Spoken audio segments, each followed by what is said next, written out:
ਤੇ ਸ਼ਰਮਾ ਜੀ, ਅਗਲੀ ਗੱਲ ਕਰੀਏ ਆਪਾਂ।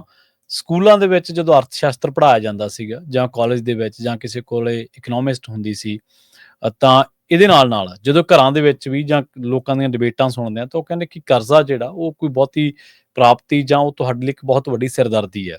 ਦੁਨੀਆ ਭਰ ਦੇ ਵਿੱਚ ਇਹ ਵੀ ਚਰਚਾ ਚੱਲਦੀ ਹੈ ਵੀ ਇਕੋਨਮੀ ਦੇਸ਼ ਰੋੜਨਗੇ ਕਿਵੇਂ, ਕਿਉਂਕਿ ਇਕੋਨਮੀ ਹਰ ਇੱਕ ਮੁਲਕ ਦੇ ਉੱਤੇ ਕਰਜ਼ਾ ਜਿਹੜਾ ਉਹਦੇ ਵਿੱਚੋਂ ਬਾਹਰ ਚੜ੍ਹਦਾ ਜਾ ਰਿਹਾ। ਪਰ ਇਹ ਪੰਜਾਬ ਸਰਕਾਰ ਇਹ ਕਿੱਥੋਂ ਪੜ੍ਹ ਕੇ ਆਈ ਹੈ? ਕਿਹੜੇ ਸਕੂਲਾਂ ਯੂਨੀਵਰਸਿਟੀਆਂ ਦੇ ਵਿੱਚੋਂ ਪੜ੍ਹ ਕੇ ਆਈ ਹੈ? ਕਿਹੜਾ ਇਹਨਾਂ ਦਾ ਅਧਿਆਪਕ ਹੈ, ਕਿਹੜਾ ਗੁਰੂ ਹੈ, ਜਿਹੜੇ ਇਹ ਕਹਿ ਰਹੇ ਨੇ ਕਿ ਕਰਜ਼ਾ ਸਾਡੀ ਪ੍ਰਾਪਤੀ ਹੈ ਜੀ? ਪ੍ਰਵੀਨ ਜੀ, ਆਮ ਆਦਮੀ ਪਾਰਟੀ ਨੇ ਜਦੋਂ ਸੱਤਾ 'ਚ ਆਉਣਾ ਸੀ ਜੀ, ਤਦੋਂ ਜਦੋਂ ਹੱਥ ਪੈਰ ਮਾਰ ਰਹੀ ਸੀ, ਤਦੋਂ ਦਾ ਇੱਕ ਨਾਰਾ ਹੁੰਦਾ ਸੀ, ਪੰਜਾਬ ਨੂੰ ਜੀ ਨਸ਼ਾ ਮੁਕਤ ਕਰ ਦਿਆਂਗੇ, ਪੰਜਾਬ ਨੂੰ ਕਰਜ਼ਾ ਮੁਕਤ ਕਰ ਦਿਆਂਗੇ। ਨਾ ਨਸ਼ਾ ਮੁਕਤ ਹੋਇਆ, ਨਾ ਕਰਜ਼ਾ ਮੁਕਤ ਹੋਇਆ ਜੀ। ਸਹੀ ਹੈ। ਸਿਆਸਤ ਹੋਰ ਭੰਗ ਹੋ ਗਈ। ਤੁਸੀਂ ਰੇਤ ਚੋਂ, ਸ਼ਰਾਬ ਚੋਂ ਪੈਸਿਆਂ ਦੀ ਆਮਦ ਦੇ ਐਂ ਗਣਾਉਂਦੇ ਸੀ ਆંકੜੇ ਕਿ ਲੋਕਾਂ ਨੂੰ ਐਂ ਦਿਖਦਾ ਸੀ ਕਿ ਬੋਰੀਆਂ ਡਿੱਗ ਰਹੀਆਂ ਨੇ ਤੇ ਖਜ਼ਾਨਾ ਭਰਿਆ ਪਿਆ ਤੇ ਪੰਜਾਬ ਬਾਗੋ-ਬਾਗ ਜੀ। ਪਰ ਹੁਣ ਤੁਸੀਂ ਇਸ ਗੱਲ ਦੀ ਜਦੋਂ ਕਿ ਹਾਏ ਸਾਡਾ ਕਰਜ਼ਾ ਰੋਕ ਲਿਆ, ਲਓ ਜੀ ਅਸੀਂ ਕਰਜ਼ਾ ਲੈ ਲਿਆ, ਸਾਨੂੰ ਕਰਜ਼ਾ ਮਿਲ ਗਿਆ, ਤੁਸੀਂ ਇਹਨੂੰ ਪ੍ਰਾਪਤੀਆਂ ਵਜੋਂ, ਆਪਣੀ ਜਿੱਤ ਵਜੋਂ ਦਰਜ ਕਰਾਉਣ ਲੱਗ ਪਏ। ਕੇਂਦਰ ਨੇ 16,000 ਕਰੋੜ ਦਾ ਸਾਡਾ ਸਾਲਾਨਾ ਕੁੱਲ ਕਰਜ਼ੇ ਚੋਂ ਕਰਜ਼ੇ ਦੀ ਲਿਮਟ ਰੋਕ ਲਈ ਕਿ 16,000 ਕਰੋੜ ਦੇ ਕਰੀਬ ਅਸੀਂ ਤੁਹਾਡਾ ਕਰਜ਼ਾ ਕੱਟ ਕਰ ਰਹੇ ਹਾਂ ਜੀ। ਤੇ ਹਰਪਾਲ ਚੀਮਾ ਜੀ ਕਹਿੰਦੇ ਲਓ ਜੀ ਆਪਣੀ ਸੈਟਲਮੈਂਟ ਹੋ ਗਈ, 4,000 ਕਰੋੜ ਸਾਨੂੰ ਮਿਲਣਾ ਮਨਜ਼ੂਰ ਹੋ ਗਿਆ, ਪ੍ਰਾਪਤੀ ਆ ਬਈ ਤੁਹਾਡੀ।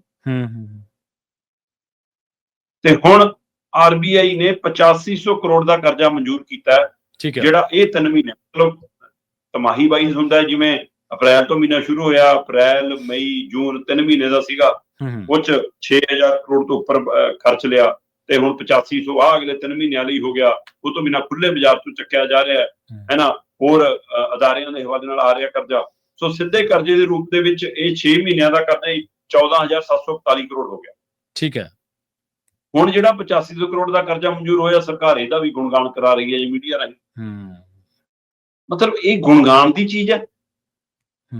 ਕਰਜ਼ਾ ਤਾਂ ਆਫਤ ਮੰਨੀ ਜਾਂਦੀ ਹੈ ਆਪਣੇ ਘਰਾਂ 'ਚ, ਮੁਸੀਬਤ ਮੰਨੀ ਜਾਂਦੀ। ਬਿਲਕੁਲ ਸਹੀ। ਤੇ ਤੁਸੀਂ ਇਸ ਨੂੰ ਸੈਲੀਬ੍ਰੇਟ ਕਰ ਰਹੇ ਹੋ ਕਿ ਲਓ ਜੀ ਬੱਲੇ ਬੱਲੇ ਹੋ ਗਈ, ਕਰਜ਼ਾ ਮਿਲ ਗਿਆ। ਤੇ ਆਹ 8500 ਕਰੋੜ ਜਿਹੜਾ ਕਰਜ਼ਾ ਮਿਲਿਆ, ਤੁਸੀਂ ਇਸ ਦੀ ਵਰਤੋਂ ਦੇ ਅੰਦਾਜ਼ੇ ਤੋਂ ਹਿਸਾਬ ਲਾ ਲਓ ਕਿ ਸਾਡਾ ਕਿਵੇਂ ਬਾਲ-ਬਾਲ ਬੰਨੇ ਆ, ਤੇ ਇਹਨਾਂ ਦੇ ਕੋਈ ਅਸਰ ਨਹੀਂ ਸਰਕਾਰ ਦੇ ਉੱਤੇ, ਨਾ ਇਹ ਆਪਣੇ ਖਰਚੇ ਘਟਾ ਰਹੇ ਨੇ, ਨਾ ਕੰਟਰੋਲ ਕਰਨ ਦੀ ਸਥਿਤੀ 'ਚ ਨੇ। ਹਰ ਹਫ਼ਤੇ 500 ਤੋਂ 1500 ਕਰੋੜ ਇਹਦੇ ਚੋਂ ਕੱਢ ਲਿਆ ਕਰਨਾ ਜੀ ਕਰਜ਼ੇ ਦੇ ਵਿੱਚ। 500 ਤੋਂ 1500 ਕਰੋੜ ਹਰ ਹਫ਼ਤੇ, ਦਿਨ ਨਹੀਂ ਟੱਪਣ ਦੇਣਾ ਜੀ। ਇਹ 8500 ਕਰੋੜ ਕਹਿੰਦੇ ਜੀ 8 ਜੁਲਾਈ ਨੂੰ ਅਸੀਂ 500 ਕਰੋੜ ਕੱਢ ਲੈਣਾ। 1 ਜੁਲਾਈ ਤੋਂ ਸ਼ੁਰੂ ਹੋ ਗਈ ਇਹਦੀ ਮਿਆਦ, 8 ਜੁਲਾਈ ਨੂੰ 500 ਕਰੋੜ ਕੱਢ ਲੈਣਾ। 15 ਜੁਲਾਈ ਨੂੰ ਫੇਰ 500 ਕਰੋੜ ਕੱਢ ਲਾਂਗੇ, 22 ਜੁਲਾਈ ਨੂੰ ਫੇਰ 500 ਕਰੋੜ ਕੱਢ ਲਾਂਗੇ, ਤੇ 29 ਜੁਲਾਈ ਨੂੰ ਫੇਰ 500 ਕਰੋੜ ਕੱਢ ਲਾਂਗੇ। ਲਓ ਜੀ, ਜੁਲਾਈ ਮਹੀਨਾ 29 ਦੇ ਨੇੜੇ ਆ ਕੇ ਮੁੱਕਿਆ ਤੇ ਅਗਸਤ ਮਹੀਨਾ ਚੜ੍ਹਦੇ ਹੀ 5 ਅਗਸਤ ਨੂੰ ਸਿੱਧਾ 1500 ਕਰੋੜ ਕੱਢਾਂਗੇ ਜੀ ਕਹਿੰਦੇ। ਫਿਰ 12 ਅਗਸਤ ਨੂੰ ਫਿਰ 1000 ਕਰੋੜ, 19 ਅਗਸਤ ਨੂੰ ਫਿਰ 500 ਕਰੋੜ। ਲਓ ਜੀ, 19 ਤੋਂ ਬਾਅਦ ਥੋੜਾ ਜਿਹਾ ਸਾਹ ਆਊਗਾ, ਪਰ 2 ਸਤੰਬਰ ਨੂੰ ਅਸੀਂ 1500 ਕਰੋੜ ਫਿਰ ਕੱਢ ਲੈਣਾ। ਫਿਰ 9 ਸਤੰਬਰ ਨੂੰ ਫਿਰ 500 ਕਰੋੜ, 23 ਸਤੰਬਰ ਨੂੰ ਫਿਰ 500 ਕਰੋੜ, 30 ਸਤੰਬਰ ਨੂੰ ਫਿਰ 1000 ਕਰੋੜ। ਲਓ ਜੀ, 8500 ਕਰੋੜ ਨਿਬੜ ਗਿਆ। ਫਿਰ ਅਗਲੇ ਕਰਜ਼ੇ ਦੀ ਫਿਰ ਤਿਆਰੀ ਕਰ ਲਓ ਜੀ। ਬਿਲਕੁਲ। ਪੰਜਾਬ ਦੇ ਇਸ ਮੌਕੇ ਹਰ ਜੰਮਣ ਵਾਲੇ ਦੇ ਸਿਰ ਦੇ ਉੱਤੇ ਹੁਣ 1.25 ਲੱਖ ਤੱਕ ਕਰਜ਼ਾ ਪਹੁੰਚ ਜਾਣਾ। ਵਿੱਤੀ ਵਰ੍ਹਾ ਮੁੱਕਣ ਦਾ ਅੱਜ ਦੀ ਤਰੀਕ 1 ਲੱਖ ਤੋਂ ਉੱਪਰ ਹੈ, ਤੇ ਜਦੋਂ ਵਿੱਤੀ ਵਰ੍ਹਾ ਮੁੱਕੂਗਾ 1.25 ਲੱਖ ਦੇ ਕਰੀਬ ਹਰ ਜੰਮਣ ਵਾਲੇ ਤੇ ਪੰਜਾਬ ਦੇ ਹਰ ਵਸਨੀਕ ਦੇ ਸਿਰ ਤੇ ਇੱਕ ਕਰਜ਼ੇ ਦੀ ਪੰਡ ਹੋਣੀ। ਤੇ ਜਿਹੜਾ 4 ਲੱਖ ਕਰੋੜ ਨੂੰ ਜਾ ਚੁੱਕਿਆ, ਸਾਲ ਮੁੱਕਦਿਆਂ ਵਿੱਤੀ ਵਰ੍ਹਾ 4.25 ਲੱਖ ਕਰੋੜ ਦਾ ਕਰਜ਼ਾ ਪੰਜਾਬ